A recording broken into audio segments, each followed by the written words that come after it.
안녕하세요, 마이린입니다. 여러분 잘 지내고 계신가요? 제가 이번에 서울대에 직접 찾아가서 2020년도 수능 만점된 송영준님을 만나서 공부법에 대한 이야기를 듣고 왔습니다. 고등학교 입학 당시에 거의 꼴등이었던 선배님이 어떻게 공부를 해서 수능 만점이 됐는지 저도 진짜 궁금했는데 정말 많은 도움이 되었던 것 같아요. 사실 인터뷰 영상이라서 영상이 다소 길지만 정말 생생한 선배님의 공부법 이야기가 담겨 있습니다. 여러분 오늘 영상 끝까지 꼭 봐주시고 여러분도 서울대 가세요! 안녕하세요. 저는 현재 서울대학교 자유전공학부에 진학해서 지금 20학번으로 학교를 다니고 있는 3년 전 수능, 그래서 2020 수능 때 인문계열 이제 만점을 받았던 송영준이라고 합니다. 안녕하세요. 네. 와, 진짜 멋있다 진짜. 하루 일과 같은 게 어떻게 됐었어요? 고3이냐 아니냐에 따라서 좀 다르기도 하고 시험기가 아니냐에 따라서 달라가지고 그 세 가지 종류의 하루 일과가 있었는데 네. 이제 고등학교 1, 2학년 때 이제 학교 다닐 때 평상시에 살았던 거 먼저 말씀드리면은 그때 이제 저희 학교가 의무적으로 6시 20분에 깨웠거든요. 기상청 막 울리면서 기숙사 고등학교에 살았었는데 기숙사구나. 바로 씻고 아침 공부 좀 하다가 네. 그러고 이제 하루 일과가 있잖아요. 네. 그리고 야자까지 하다가 야자가 저희는 11시에 끝났거든요. 네. 그래서 또 11시까지 공부하다가 12시까지 또 추가 자습을 따로 하거나 아니면 과제가 있을 경우에 이제 과제 같은 거를 저는 무조건 자습 끝나고 하는 편이었어가지고 그렇게 하고 뭐 좀 쉬거나 아니면은 공부 더 하고 싶다 그러면 공부 더 하고 과제 더 하고 싶다 과제 더 하다가 1시에 칼같이 자는 그렇게 살았었고 시험 기간 되면은 좀 바쁘잖아요. 잠도 뭔가 많이 자면 안 될 것 같고 네네. 그래서 그때는 공부하는 거 다 똑같은데 대신 수면 시간만 이제 2시부터 5시까지 자는 걸로 와. 그렇게 했었고 네. 그럼 그래서- 아침에 네. 일어나서 공부를 하는 거예요? 네네 거의 바로 그러니까 저는 제가 은근히 잠이 많은 사람이었거든요. 네.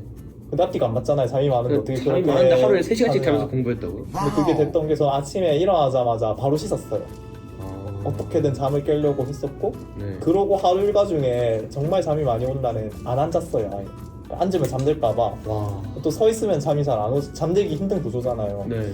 그래서 서서 공부했고 그것도 졸리면 걸어 다니면서 공부하는 식으로 그렇게 살았었고 고등학교 3학년 때는 오히려 조금 여유가 생겼던데 그때는 이제 학교 공부보다는 좀 수능에 비중을 둬야 되잖아요. 네. 사실 수능 공부는 뭔가 벼락치기 느낌이 아니잖아요. 그래서 네. 급하게 할 필요가 없으니까 오히려 고등학교 3학년 때 좀 여유가 생겨서 그때부터는 11시까지만 공부하는 날도 좀 늘어나고 3시간 자는 날은 절대 없고 그렇게 해서 조금 여유롭게 살다가 이제 수능 치고 졸업하고 오히려 고3 때 더 여유로워. 근데 저는 그래서 고등학교 3학년 때가 제일 좀 학교 다니기 편했던 것 같아요. 야자가 끝난 이후에만 과제를 한다고 하셨잖아요. 네네. 그러면은 그 야자 시간에는 어떤 공부하셨던 거예요? 물론 이제 시험 기간 때는 그냥 네. 시험 과목도 번갈아 가면서 계속 공부하고 그랬는데 이제 네. 평소에 뭐 했냐면은 저 같은 경우는 수학을 되게 중요하게 여겼거든요. 네. 왜냐면은 공부를 좀 하다가 느낀 건데 막 국어, 영어, 막 사회 이런 암기 과목 같은 경우는 배워야 공부를 하니까 뭔가 미리미리 대비한다 그런 개념이 없는데 수학 같은 경우는 미리미리 대비가 가능하더라고요. 영어 같은 경우는 영어 잘한다 해서 무조건 영어 시험 점수 높게 받고 그건 아니더라고요. 네. 근데 수학은 수학 사람이 그냥 점수 높게 받는 게 되길래 이제 평소에 수학만 엄청 타자해서 그냥 하루에 공부 시간이 한 80%? 그러니까 제가 이걸 시간으로 환산하면은 거의 하루에 공부를 한 7, 7, 8시간 정도 했던 것 같은데 그 중에 한 5시간 정도는 수학에 투자하게끔 그렇게 공부를 했었고 약간 남는 시간에 뭐 그날 기분 내키는 대로 뭐 국어나 영어를 하는 그런 식으로 그러면은 그 혼자 공부하는 시간이 하루에 한 7시간에서 8시간 정도 있었던 거예요? 네네. 와, 진짜 길다. 지금 생각하면 되게 기네요. 제 스스로 진짜 그렇게 혼자 공부하는 시간 늘리기가 쉽지 않더라고요.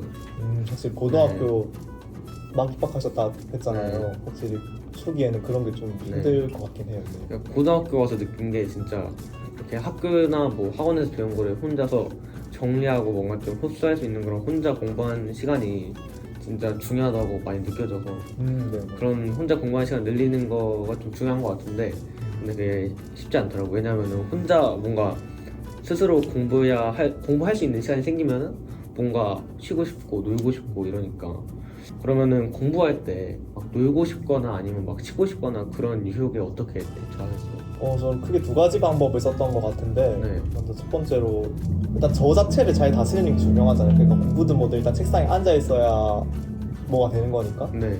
그래서 저는 제가 탈주를 안 하게끔 네. 난이도 조절은 좀 잘했다고 생각을 해요. 지금 와서 생각을 해보면은. 그러니까 공부가 언제 하기 싫어지냐면은 너무 뭔가 어려운 걸 맞닥뜨려가지고 네. 의지가 꺾일 때가 있거든요.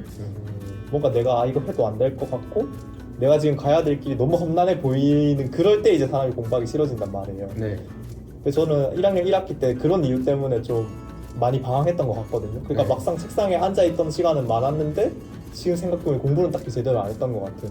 그 이유가 뭔가 생각해봤더니 그렇게 제가 너무 제 약간 주제에 맞지 않게 좀 어려운 걸 많이 건드리다가 그런 일이 벌어졌다고 생각을 해서 그때 이후로 난이도 조절에 되게 신경을 많이 썼어요. 그래서 예를 들어 수학으로 설명을 하자면은 수학이 뭐 문제집 그런 게 되게 다양하잖아요. 지중에 난이도별로.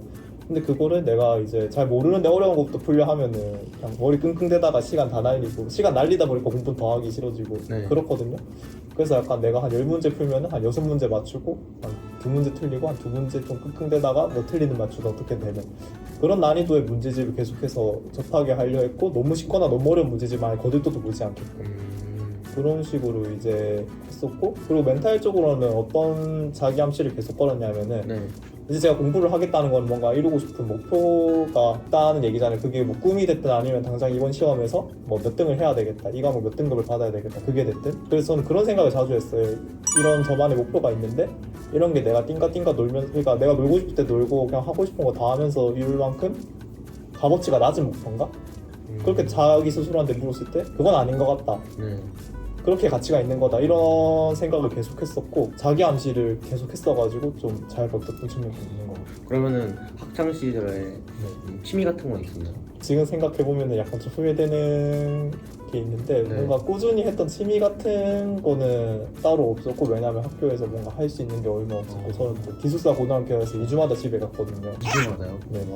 대신에 그런 걸 좀 동아리로 해소하려고 했었던 것 같아요. 그래서 제가 피아노 치는 거를 좋아했어가지고 1학년 때 뭐 오케스트라 동아리에서 활동을 한다던가 네. 그런 식으로 학교 내에서 너무 공부에만 매몰되지 않도록 그런 좀 예체능 동아리에 가입해서 네. 그런 걸 좀 해소했었던 것 같아요. 방금 말이 되게 신기했던 것 같아요. 공부에도 매몰되지 않도록 뭔가를 한다는 게 제 상식에서는 이해가 되지 않는 역시 이게 약간 수능 만점. 제가 이런 말 듣는 거 별로 안 좋아하는데 그리고 이제 네. 공부만 한 범생이 이런 거 네. 별로 안 좋아하는데 쉽지 네. 않네요. 그런 이미지에서 네. 벗어나기가. 학교에서 친구 관계 같은 거는 어떻게 했어요?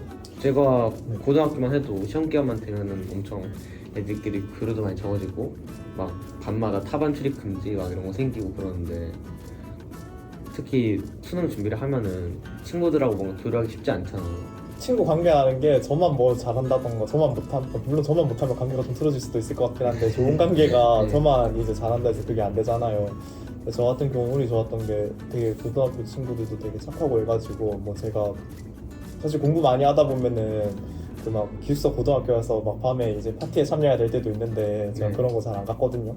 그런데도 이제 애들이 다 이해해주고 닌 공부해서 제가 당시 전교 2등이었거든요. 만년 2등이었는데 1등 한번 해라 막 이런 식으로 응원해 주기도 했었고 그래서 저도 그런 거 고마워가지고 그 시험 기간 때 친구들 뭐 질문하는 거 있으면 전혀 싫은 티 안 내고 실제로 싫지도 않았고 그래서 다 받아주고 사실 마음가짐이 중요한 것 같아요. 그러니까 그게 시험 기간에서 일해서 막 일부러 삭막해질 필요는 없는 거거든요. 그냥 시험 기간에도 그냥 적당히 여유 있게 지내려고 마음 먹으면 충분히 그럴 수 있다고 저는 생각을 하거든요. 굳이 제 케이스가 아니라도 다른 친구들도 봤을 때. 네. 그래서 너무 시험 기간을 그냥 의식하지 않고 친구는 친구대로 약간 잘 하면은 사실 채린 학생도 지금 말하는 거 보면은 되게 잘 지낼 것 같다는 그냥 감이 오거든요. 아 제가 네. 친구들이랑 노는 거를 너무 좋아해가지고 아까도 그 약간 뭔가 노는 거나 쉬는 거에 대한 유혹으로부터 뿌리치는 법 그런 거 물어봤었잖아요. 그냥 제가 이번 시험 때 느낀 건데 그냥 친구들 뭐 혹은 뭐 핸드폰 혹은 게임 막 이런 것 때문에 노는 거를 너무 좋아해요. 그래서 공부하는데 그런 게 좀 방해가 되는 것 같아요.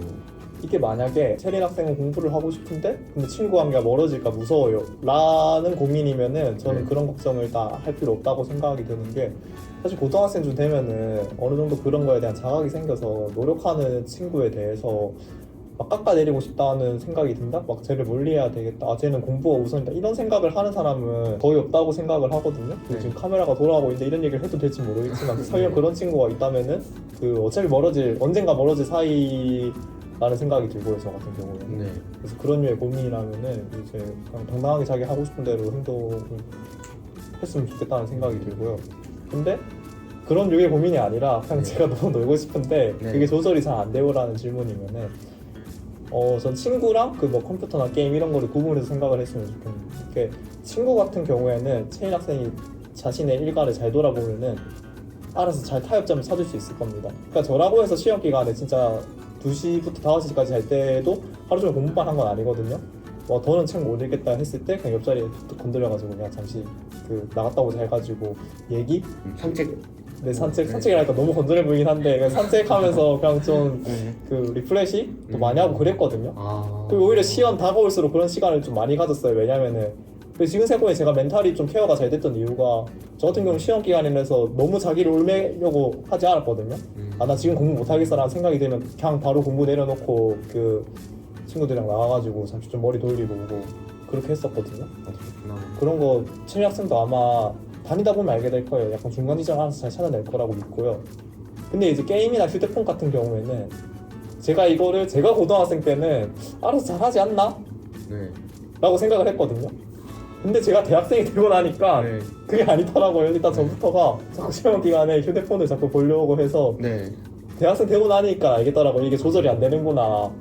그래가지고 요새는 친구들 만나면 뭐라 조언을 해주냐면은 자신이 없으면은 없애던가 누구한테 맡기던가 둘 중 하나는 하는 게 맞다 라고 저는 생각을 합니다. 그리고 고등학교 때 핸드폰이 없었나요? 저 1, 2학년 때는 그 걷어갔어가지고 그 주말이나 집 가는 날에만 줬었는데, 와. 그게 습관이 돼놓으니까 고3 때는 폰이 있었거든요. 네. 그래도 안 하게 되더라고요, 알아서. 와. 근데 대학교는 안 되더라고요, 그게. 네. 근데 아마 채희 학생은 제 대학교랑 비슷한 지금 일을 겪고 있는 것 같아가지고 제 네. 대학생 지금의 저랑 그런 분이라면은 이 쉬운 일이 아니라고 요새 느끼거든요. 그걸 네. 조절한다는 게. 그래서 자신이 없으면은 그냥 과감하게 끊을 줄도 알아야 된다고 조언 드립니다. 제가 시험 때 긴장을 되게 많이 했었거든요.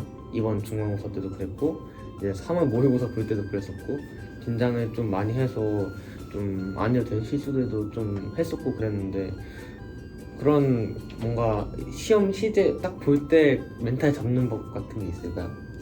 두 가지 얘기를 해줄 수 있을 것 같은데, 네. 먼저 채희 학생이 저를 이상하게 보지 않을 것 같은 선에서 먼저 하나 얘기를 해주자면, 아니 진짜 다 얘기해 주셔도 돼요. 저는 먼저 마인드셋부터를 중요한 시험 있을 때마다 어떻게 먹고 들어갔냐면은 네. 뭔가 와 시험이네 이런 마인드가 아니라, 그래 시험 문제 얼마나 잘 냈는지 내가 검토 한번 해줄게 라는 마인드로 생각을 하면서 항상 시험장에 들어갔었거든요. 네. 그 수능을 보러 갈 때도 제가 긴장을 안 한 건 아니에요. 당연히 저도 그 3년간의 공부가 테스트 되는 거에서 이제 긴장을 당연히 느꼈지만, 근데 그럴수록 오히려 마인드를 잘 컨트롤하는 게 중요하다고 생각을 해서 그것까지가 저는 그 제 노력의 일부라고 생각을 했거든요. 그것까지 노력해야 진짜 완벽한 노력이다. 와. 그래서 마인드부터를 최대한 긴장을 안 하려면 어떻게 해야 될까 생각을 해봤더니, 그냥 내가 수험생으로서 가는 게 아니라 그냥 내가 문제 한번 봐주는 사람, 그런 느낌으로 입장을 하려고 해서 수능 당일에도 그래 니네 뭐 평가원 문제 얼마나 잘 냈는지 내가 한번 봐줄게 이런 마인드로 들어갔었거든요. 와. 그렇게 하니까 오히려 좀 긴장이 덜 되는 효과가 있었던 것 같고, 네. 두 번째는 실천의 측면인데, 저도 긴장하는 게 특히 고등학교 1학년 때 제가 긴장을 내가 생각했던 것보다, 왜냐면은 중학교 때는 그렇게 되게 막 쫄깃쫄깃한 상황에서 시험을 쳐본 적이 별로 없거든요, 저 같은 경우에는. 네. 그렇게 성적에 막 간절했던 사람이 아니었어가지고. 근데 고등학교니까 그렇게 내가 간절한 사람의 입장에서 시험을 쳐보는 일이 늘어나니까 네가 긴장을 되게 많이 하는구나 라는 생각이 들었는데, 그래서 저는 오히려 공부를 되게 열심히 했거든요. 그래서 그거에 대한 결과로 뭘 얻을 수 있었냐면은, 시험에 들어갈 때 저는 항상 어떤 자세에서 들어갔냐면은 이 시험과 관련해서 내가 더 이상 할 수 있는 일이 없다, 이거를 항상 깔고 들어갔어요. 네. 중간고사나 기말고사를 볼 때도 내가 더 이상 이 책에서 뭐를 더 얻어갈 수가 없다, 더 보더라도 바뀌는 게 없다, 와. 그런 마인드를 항상 탑재하고 학교 시험도 봤었고, 수능을 볼 때도 마찬가지. 아까 제가 얘기했듯이 뭐 문제 얼마나 잘 냈나 보자 이런 마인드도 있었지만, 그 이면에는 내가 더 이상 수능과 관련해서 할 수 있는 게 없다, 내 선에서 할 수 있는 모든 걸 다 하고 난 이날을 맞이했다, 네. 이 생각이 항상 박혀 있었거든요. 네. 그렇게 그 두 가지가 이제 같이 작용을 하다 보니까 저는 이제 어느 순간부터 시험에 이제 긴장을 안 하게 됐다 해야 되나? 저도 이제 모의고사 같은 경우에는 긴장이 되게 심해서 고등학교 3학년 한 6월달까지는 막 되게 덜덜 떨면서 들어갔었거든요. 네. 근데 이제 그런 마인드가 완전히 탑재된 한 9월 모의고사부터는 되게 그냥 편하게 좀 시험을 칠 수 있었던 것 같아요. 이 시험에 대한 진짜 모든 걸 준비했다라고 그렇게 생각하려면은 그만큼 준비를 열심히 해야겠네요. 그러니까 그거를 구분하는 게 네. 중요한 것 같아요. 이게 긴장을 하는 이유가 진짜 체질상 긴장을 많이 하는 걸 수도 있는데 네. 근데 자기가 아는 거죠. 아, 나 뭔가 제대로 안 했는데 뭔가 책 한 번 더 봤어야 됐는데 그런 생각이 들면 당연히 긴장할 수밖에 없거든요. 시험 보는 내내도 아, 그거 한 번 더 보고 올걸, 아, 그것도 외워서 올걸, 이런 생각이 들면 긴장을 할 수밖에 없거든요. 네. 그래서 되게 정론이긴 한데 재미없는 소리고, 네. 긴장을 많이 할수록 그만큼 자기가 준비를 더 많이 해가야 된다? 그걸 좀 알고 있어야 되지 않을까 싶어요. 그러니까 결국은 긴장 안 하려면 준비를 많이 해야 돼요. 아, 그렇게 돼버리면 또 제가 이상한 사람 될 것 같긴 한데 사실 그 말이긴 해요. 네. 제가 보니까 고등학교 배치고사 때 거의 꼴등 했다고 들었어요. 맞나요? 근데 꼴찌까지는 아니고 뒤에서 2등으로 입학을 하긴 했었거든요. 진짜 제가 만약에 배치고사 때 꼴등 하면은 내가 이 학교 들어가서 진짜 학교 생활 잘할 수 있을까, 이런 아주 많은 고민들이 들 것 같은데 어떻게 멘탈을 잡고 공부해서 수능 만점까지, 아까 그리고 전교 2등도 하셨다 했잖아요. 어떻게 그 정도 경지까지 이룰 수 있었나요? 저는 진짜 그렇게 등수가 나오면은 나는 해도 안 되겠구나, 그냥 아예 놔버릴 수도 있을 것 같고 그럴 것 같은데. 제가 입학 당시에는 이제 멘탈이 별로 강하지 않은 편이었다는 걸 이제 얘기를 해드리고 싶은데요. 그래가지고 저도 사실 그 성적 받고 그 상담을 하면서 알게 됐거든요, 담임 선생님이랑. 네. 그래서 상담을 받자마자 그 얘기 듣자마자 바로 담임선생님한테 얘기를 했어요. 그냥 전학 가겠다. 공부는 저랑 안 맞는 것 같다. 공고로 가서 빨리 취업을 해가지고 네. 일을 하겠다, 이런 식으로 이제 말씀을 드릴 정도로 저도 그 다음 멘탈이 좋은 편은 아니었는데, 근데 그러면 그걸 어떻게 버텼나, 우선은 담임 선생님이 이제 저를 만류하셨어요. 이거 가지고 모르는 일이다. 그래서 이제 한번 끝까지 할 거 해보고 그때 가서 이제 결정하자. 근데 그게 저한테 되게 와닿더라고요. 생각해보니까 저 같은 경우에 외고 온 지 그때가 한 달 차였거든요. 네. 외고 와서 뭐를 했다고 하기도 애매한 시간이고, 사실 배치고사는 중학교 때 제가 어떻게 살았는지를 보여주는 거지 고등학교 때 저를 보여주는 건 아니잖아요. 네. 그래서 선생님 얘기 듣고 이제 생각을 해봤더니, 아, 나 고등학교 와서 뭐 아직 제대로 안 해봤는데 무턱대고 도망가려 했구나. 네. 그게 생각이 나더라고요. 그래가지고 아, 일단 한번 내가 부딪힐 수 있는 데까지 부딪혀보고 그때 가서 이제 미련 없으면은 이제 떠나야 되겠다. 그렇게 이제 생각을 했었고, 또 두 번째로는 제가 오히려 꼴찌에 가까운 성적을 받아놓으니까 네. 오히려 마음이 되게 편해지는 거예요. 와. 그러니까 제가 애매하게 막 전교 50등이었다? 아, 그러면은 이게 위로 올라갈 것도 신경 써야 되는데 떨어질 것도 신경 써야 되잖아요. 네. 근데 오히려 꼴찌니까 그래, 내가 이럴 게 뭐 있어, 이런 마인드로 계속 공부에 약간 매몰될 수 있었다 해야 되나? 그러니까 제가 만약에, 그러니까 이게 성적이 애매하게 오를 때 저도 그런 생각이 들었는데 떨어지면 어떡하지라는 생각이 들면서 네. 뭔가 지금의 공부법에서 뭔가를 좀 바꾸던가 아니면 접근을 달려야 될 것 같은데 그런 걸 하기가 무서워지는 시기가 오더라고요, 저도 공부를 하다 보니까. 근데 저 같은 경우는 그게 없었으니까 이제 그냥 과감하게 이거 아닌 것 같다 싶으면 빠르게 바꾸고 그런 게 가능했었는데, 지금 생각해 그런 게 이제 제가 공부를 하는데 이제 좀 도움도 많이 됐고, 또 사실 멘탈이 나가는 부분이 그런 것들이거든요. 아, 이거 이렇게 해도 될까? 계속 불안하고 해서 안 되면 어떡하지? 네. 막 그런 생각이 이제 멘탈이 나가는 건데, 저 같은 경우에는 그런 생각 없이 그냥 일단 해보자 이런 마인드가 탑재가 돼 있었으니까 네. 그게 중요한 것 같아요. 그 잃을 게 없단 마인드. 그러니까 성적과 상관없이. 물론 잃을 게 없다. 저는 성적이 실제로 잃을 게 없는 성적이었으니까 가능했긴 한데, 전 나중에 전교 2등이 돼서도 그런 마인드로 살았거든요. 그런 마인드가 약간 건강하게 공부하는데 좀 도움이 됐었던 것 같아요. 와, 그래도 그런 마인드 덕분에 아래에서 2등해서 위에서 2등했네. 되게 어렵네요. 네. 진짜 멋있다. 저도 나중에 진짜 그런 순위를 가지고 그렇죠. 고1이면 지금 뭐 하버드도 갈 수 있는 그런 시기인데. 가능성은 있죠. 그렇죠. 가능성은 네. 제가 나중에 서울대 들어와서 딱 선배님을 만나면 좋을 것 같아요. 그때까지 제가 학교에 다니고 있으면 그것도 그거대로 문제일 것 같긴 한데. 지금 몇 살 네. 차이죠? 6살? 5살. 5살. 나도 뭐 대학원 같은 데 갈 수도 있으니까. 아, 또 그렇게 만나면 또 좋겠네요. 그쵸. 네. 제가 고등학교 와서 첫 시험 보고 느꼈던 게, 제가 너무 뭔가 정해진 공부법 없이 너무 그냥 제 멋대로 공부하는 것 같아서. 근데 약간 공부를 성공하신 분들 보면은 다 뭔가 자기만의 공부법이나 뭔가 정리된 공부법 같은 게 있더라고요.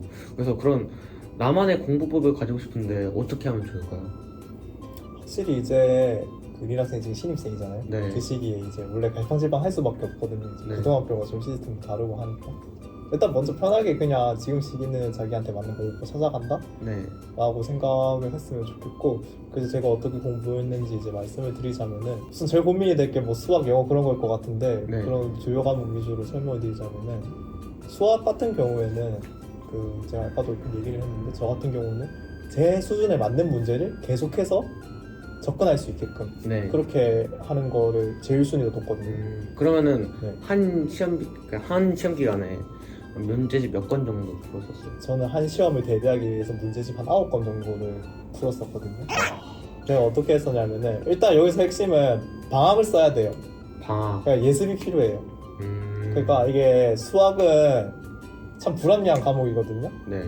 학기 시작하고 하면은 늦어요. 저 같은 경우는 중학교 때 그런 마인드가 있었거든요. 방학은 쉬는 시간이다. 그렇죠. 그 마인드를 벗어나서 제가 고등학교 와서 성공할 수 있었던 것 같아요. 그 성적 비합 자체도 방학을 방학같이 안 썼기 때문에 네. 이제 가능했던 것 같고 표정이 어두워지는 것 같은데. 그러면 고등학생은 언제 쉬죠? 물론 이제 방학 때는 이제 학기 중에보다는 이제 네. 많이 쉬죠. 아, 방학 때도 전 하루에 9시간, 10시간 정도는 공부하는 데 썼거든요. 수능 만점자.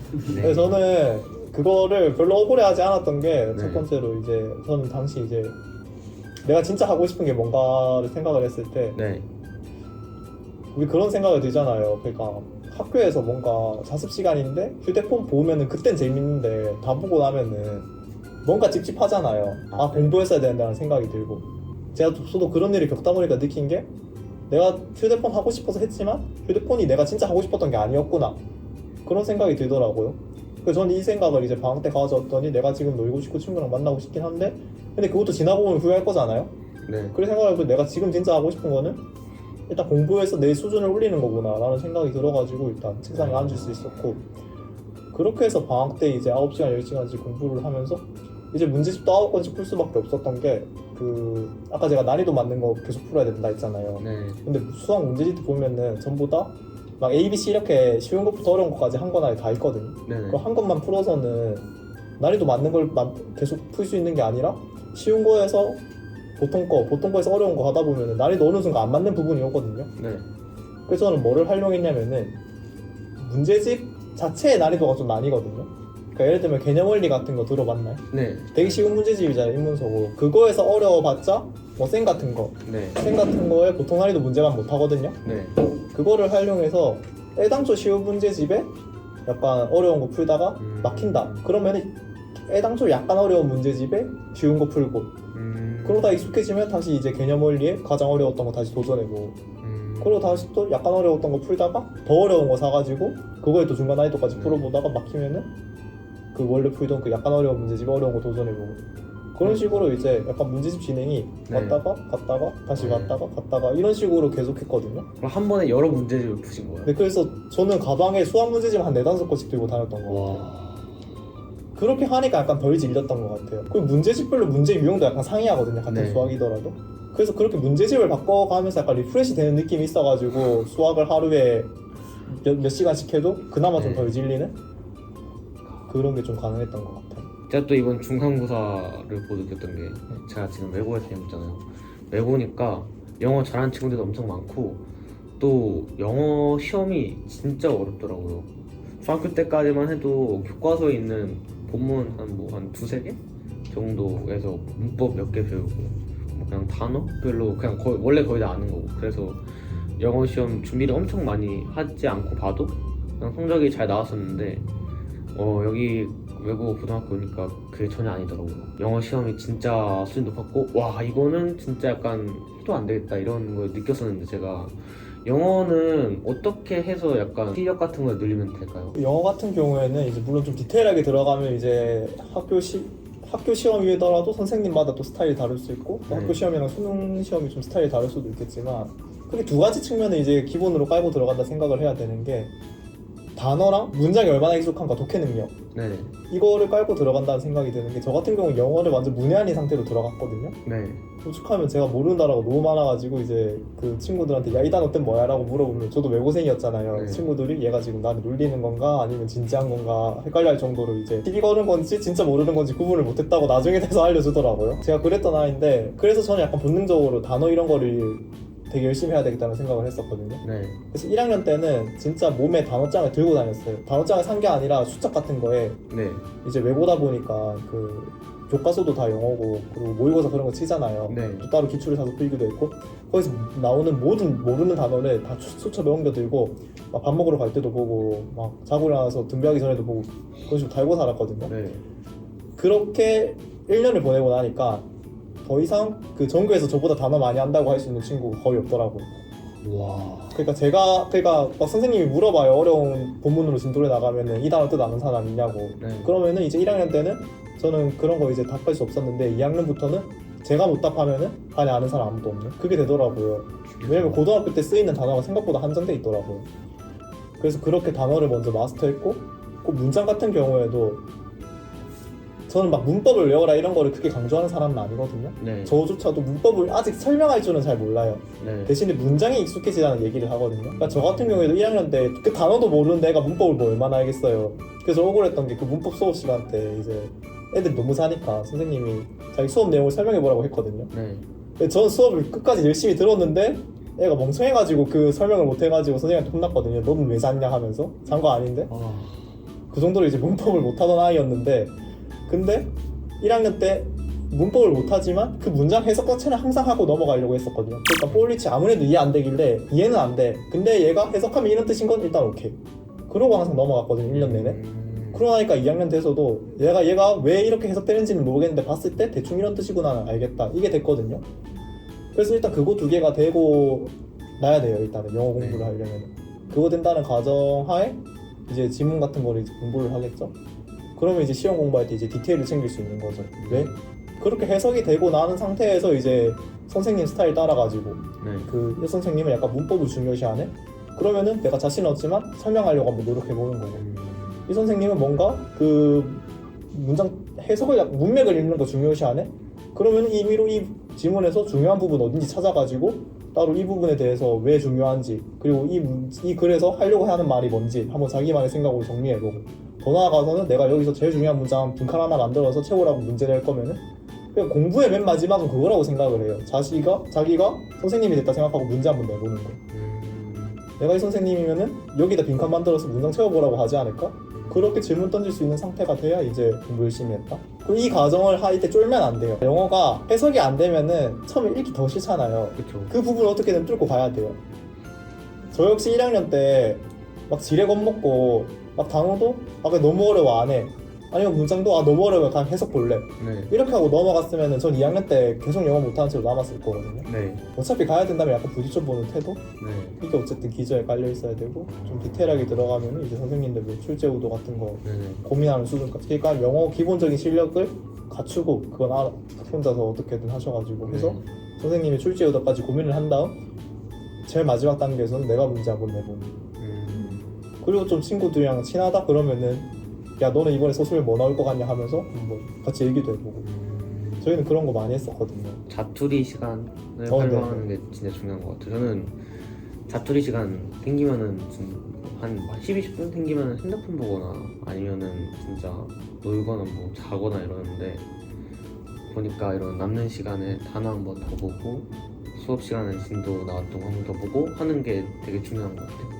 그래서 이게 남 눈치 안 보는 게 진짜 중요한 게, 네. 솔직히 이상하잖아요. 누가 쉬는 시간에 공부를 해요. 그 10분 짧은 시간에. 네. 또 눈치 보이잖아. 애들이 이상하게 생각할까봐. 와 쟤는 뭐 소시간까지 하냐 뭐. 네. 그거를 다 신경 안 초연해질 줄 알아야 돼요. 저는 일단 핸드폰 없어야 될 것 같아요. 네. 큰 깨달음 어떡하네. 근데 또 이러면 또 안 없을 것 같아서. 해석을 유튜브 보시면은 필요한 거 아니에요? 네. 근데 이제 유튜브 영상 찍을 때만 필요하니까. 네. 조절이 쉽지 않을 텐데. 그러니까요. 그래서 영상만 찍을 수 있는 공심폰 하나 마련할까요? 네. 그냥 다른 거 안 되는, 카메라만 되는. 저는 근데 이거를 적극 추천하는 게 저는 네. 제가 의지가 엄청 강한 사람이고 네. 저는 원할 때 공부하고 원하지 않을 때 쉬고 그게 가능할 줄 알았거든요. 네. 대학 가보니까 네. 그냥 저도 환경 탓이었지 그 의지가 딱히 강한 사람은 아닌 것 같다는 네. 생각이 들더라고요. 또 궁금했던 게 학교에서 이제 암기 과목들 많잖아요. 네네. 뭐 과학이나 사회나 뭐 역사나 그런 것들 다 암기 과목인데 암기 과목 할 때 뭔가 꿀팁 같은 거 있을까요? 일단 암기 과목은 네. 공부를 하기 전에 좀 준비해야 될 게 몇 가지가 있어요. 첫 번째로 일단 수업 때 졸면 절대 안 돼요. 아, 고등학교 내신은 특히 네. 교과서에 다 나와 있으니까 그 수업 네. 때 수면 시간을 확보한 다음에 시험 기간 때 열심히 하자라는 생각을 하는 친구들이 있거든요. 네. 대학교 와서는 몰라도 고등학교 때 그러면은 아마 높은 확률로 망할 거거든요. 그게 왜 그런 거냐면은 수업 시간 때 필기를 잘 챙겨가는 것부터가 이제 그 암기 과목 공부 시작이거든요.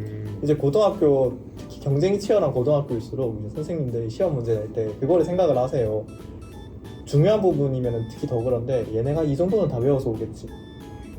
근데 경쟁이 더 치열하다? 그럼 교과서 거의 다 외워오잖아요, 애들이. 네. 웬만한 학생들이. 그럼 선생님들이 시험을 어떻게 내냐면은 그 교과목과 관련은 있지만 교과서에는 없지만 하지만 자기가 수업 시간 때 설명을 했던 부분 네. 그런 거 위주로 또 문제를 편성하고 싶은 이제 생각이 들거든요. 네. 혹은 이제 교과서 내용 자체가 어려워서 선생님의 설명이 첨가되지 않고는 시험에 쓸 수 있을 정도로 이제 혼자 공부하기가 어려운 내용도 가끔 있을 수도 있고 네. 특히 뭐 과학을 배운다면 인문계열 학생 입장에서는 그런 거를 이제 재빠르게 그러니까 필기를 꼭 선생님이 시켜서 하거나 네. 뭐 선생님이 강조해서 얘기하는 부분이어서 필기를 하는 게 아니라 그냥 좀 수업을 능동적으로 들을 필요가 있어요. 그러니까 내가 듣기에 이 부분 교과서에 없는데 선생님이 설명을 하시네? 그럼 재빠르게 받아 적고 이 부분 내가 보기에 지금 딱 봐도 이해가 안 돼. 네. 근데 선생님이 어떻게든 설명을 하시네? 그럼 이해는 안 되지만 일단 받아 적고 미래에 내가 이거 다시 보고 어떻게든 복습 혼자 와서 잘 하게끔 만들자. 네. 이런 식으로 이제 그러니까 수업 시간 때 약간 미래에 나한테 보내는 메시지를 만들어 놔야 돼. 뭐를 좀 많이 남겨놔야 돼요. 네. 왜냐면 시험 기간 되면 혼자 공부해야 될 테니까. 네. 그래서 그거를 일단 하는 게 이제 기본이고 네. 그 다음에 이제 암기를 어떻게 해야 되느냐 이제 생각을 해보면은 아까 얘기했듯이 경쟁이 치열한 학교일수록 많이 외워옵니다 애들이. 네. 그럼 이제 마인드셋을 최대 어디까지 가져갈 줄 알아야 되냐면은 진짜 교과서 토시 하나 안 빼고 외워야 될 수도 있겠구나를 일단 탑재하고 가야 돼요. 물론 교과목 따라서 어떤 거는 다 외울 필요 없고 어떤 거는 이제 진짜 다 외워야 될 필요가 있다는 건 구분해야 되겠지만 네. 그래서 만약 정말 이제 극단적으로 다 외워야 되는 과목이 나왔다 그런 거 이제 위주로 말씀을 드리자면은 저는 일단 다해독을 하는 게 당연히 중요하잖아요 외우려면은 그런 걸 이제 한두 번 읽어서 외우겠다 불가능하거든요. 그래서 일단 저는 기본 전제로 노트 정리하지 말라고 얘기를 해요. 그런 과목들은. 아 그래요? 그러니까 저희 한국사 과목이 그랬거든요. 그러니까 애들이 웬만한 거 중요한 거 다 외워오니까 네. 그냥 선생님이 진짜 교과서 쓱 지나가다 옆에 있는 그림 이름 네. 적게 하고 막 그랬거든요. 그래서 저는 아직 그 그림 이름을 기억하고 있어요. 아프랍시아 동굴 벽화라고 그 진짜 아무도 안 외웠었는데 서술형에 딱 나왔었거든요. 와. 그래서 그런 과목이 가끔 있을 수도 있잖아요. 제일 극단적인 경우잖아요. 이 그죠, 과목은. 그죠. 그런 거 이제 대비하려면 어쩔 수 없이 여러 번 읽으면서 외워야 되는데 근데 여러 번 읽는다는 거 자체가 쉽지 않거든요. 되게 시간도 많이 걸리고 이제 지치고 그래서 저는 이제 어느 순간 어떻게 다해독을 했었냐면 처음 읽을 때는 끝까지 가는 거 일단 목표를 둬야 돼요. 네. 왜냐면 다해독 실패하는 이유가 처음 1 해독을 성공하지 못해서 실패하거든요. 다해독이 첫 스타트가 어렵지 계속 하다 보면 3, 4해독부터는 별 일이 아니거든요. 네. 읽는 시간도 줄어들고 근데 1, 2해독 고비를 못 넘기면 평생 못 하거든요.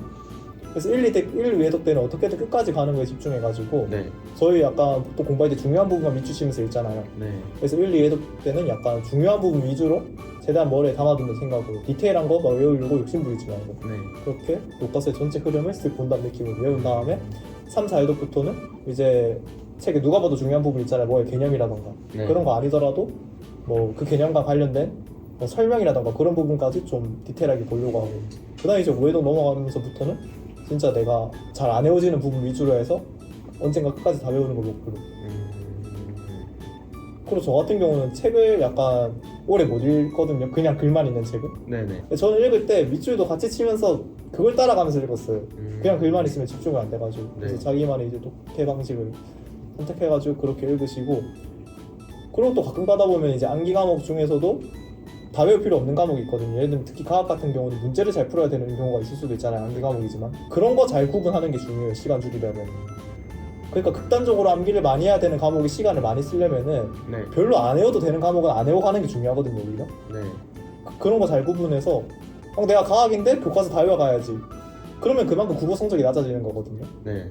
그런 것도 잘 생각을 할 줄 알아야 돼요. 그래서 저 같은 경우는 과학은 적당히 보다가 내가 개념은 다 알겠어. 그러면은 암기하기보다는 시중에서 문제집 사가지고 내가 외웠던 게 개념들이 문제로 이렇게 나오는구나 를 체크해서 가려고 했어요.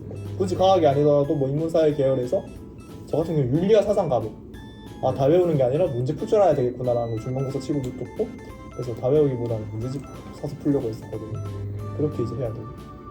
또 암기 과목 관련된 건 아니지만 암기를 많이 하려면 시간이 많이 필요하니까 그만큼 다른 과목 시간 아껴야 되잖아요. 네. 그래서 시험 기간 때 시간 제일 아낄 수 있는 과목도 수학이거든요. 네. 수학은 안 해도 실력이 안 깎여요. 네. 그러니까 암기 과목은 시험 막 2주 전에 국어책 뺏긴다? 그럼 그 시험 망하는 거거든요. 네. 근데 수학은 시험 2주 전에 수학책 뺏긴다? 그래도 똑같은 성적을 받을 수 있도록 유지해야 되거든요. 네.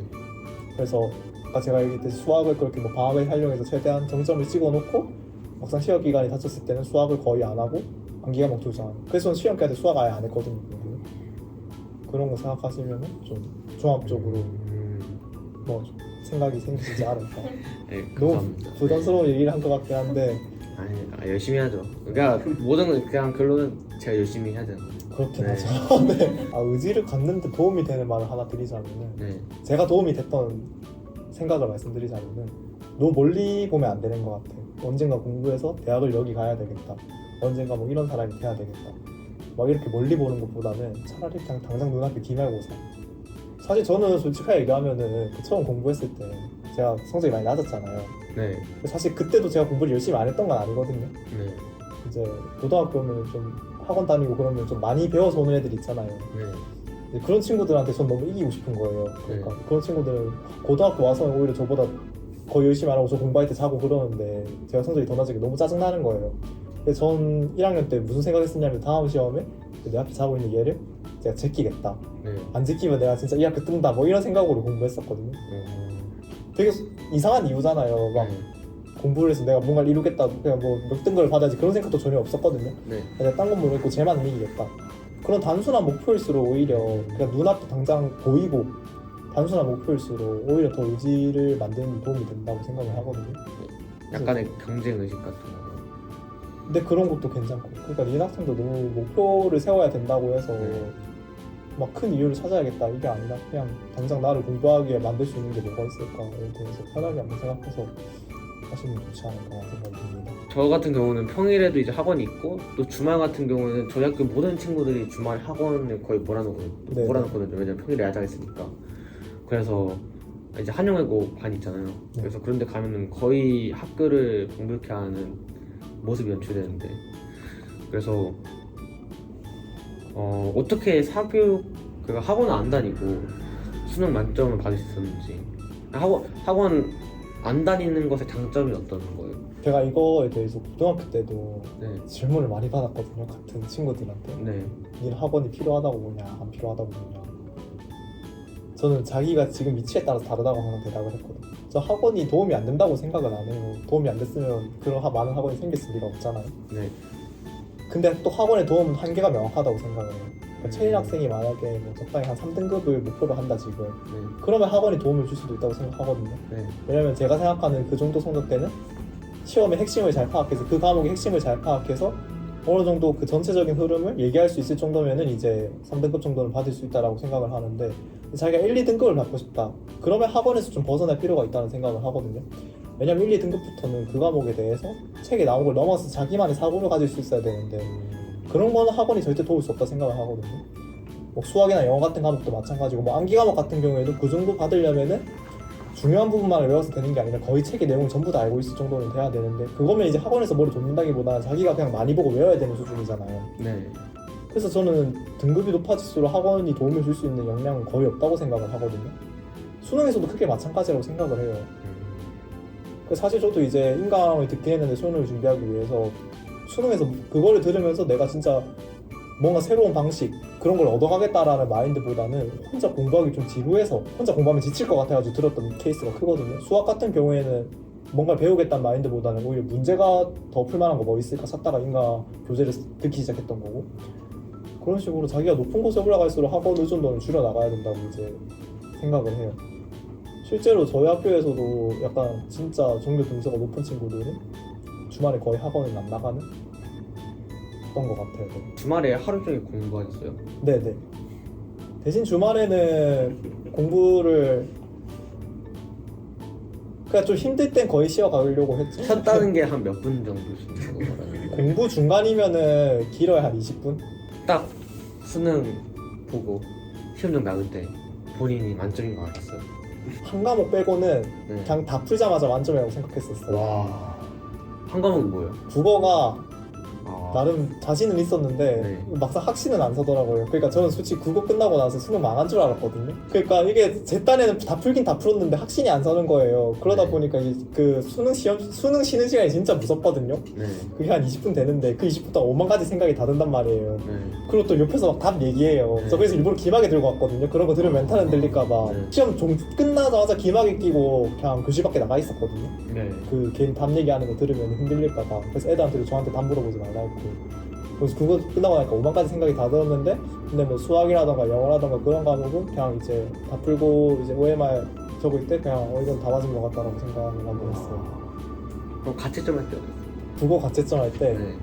너무 떨리는 거예요. 네. 시작할 때도 떨렸는데 한 20번까지 채점을 했는데 다 맞은 거예요. 네. 그 45문제까지인데 20번이면 거의 절반 다 맞은 거잖아요. 그래서 네. 그때부터 약간 숨이 좀 가파오르기 시작하더니 35번까지 채점했는데 그때까지 다 맞았을 때 네. 약간 숨이 잘 안 쉬어지는 거예요. 그때부터 진짜. 그래서 더 채점 못 하겠어가지고 어머니한테 그 엄마 저 물 좀 주세요 해가지고 물 마시면서 호흡 좀 가다듬고 네. 다시 읽었는데 다 맞은 거예요. 와. 제가 아까 얘기했다시피 딴 과목은 자신이 있었거든요. 네. 그래가지고 그때부터 막 심장이 쿵쾅거리면서 네. 막 설마 약간 이런 생각이 들면서 국어가 진짜 좀 쫄깃했던 것 같아요. 뉴스 인터뷰 같은 것도 많이 했었죠. 근데 좀 많이 나왔었죠. 네. 진짜 신기하다. 이제 오늘 들은 말을 토대로 이번엔 진짜 이번 기말고사는 멘탈 잡고 좀 열심히 해봐야 될 것 같아요. 이상하게 채인 학생이 제 어릴 때 상을 뭔가 떠올리게 하는 측면이 있어서 자꾸 말하면 많아지는데 네. 자기의 부족함을 인정할 줄 아는 사람이 약간 발전하는 게 있는 것 같아요. 그러니까 고등학교는 사실 저도 지금 그래서 제가 약간 발전이 멈췄다고 생각하는데 자기가 잘 모르는 거 인정하고 막 선생님한테 질문하고 그런 거 힘들잖아요. 솔직히 용기가 좀 필요한 일이고 네. 그리고 자기가 못하는 만큼 막 기초 부분부터 막 다져나가는 거 그런 거 되게 힘들거든요. 용기 내기. 근데 그런 거 이제 깔끔하게 인정하고 용기 낼 줄 아는 사람이 나중에 멀리 봤을 땐 더 발전한다고 생각을 하거든요. 네. 참고했으면 좋겠습니다. 네. 감사합니다.